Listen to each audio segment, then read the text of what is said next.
In your document's introduction, it's sometimes necessary to set the scene for the reader.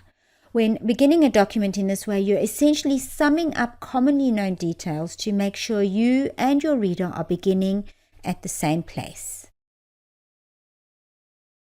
With brief messages, the background could be as simple as, "Thank you for your email regarding my trip," where you requested details so you can arrange the booking, followed immediately by the communication purpose statement.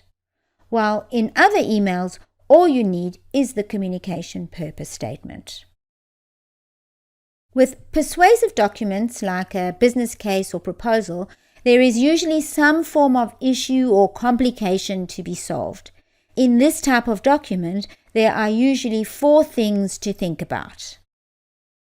You need to include the background or summary of the current situation as you know it, and sometimes also the desired situation as you understand it. Also include the issue, challenge, or complication that needs solving, including your understanding of the reason why it's not the desired position. Next, write the need statement outlining the specific need or the question that needs to be answered.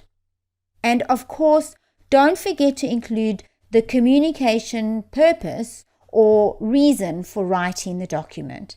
In this case, the reason for writing the document is to propose the provision of consulting services.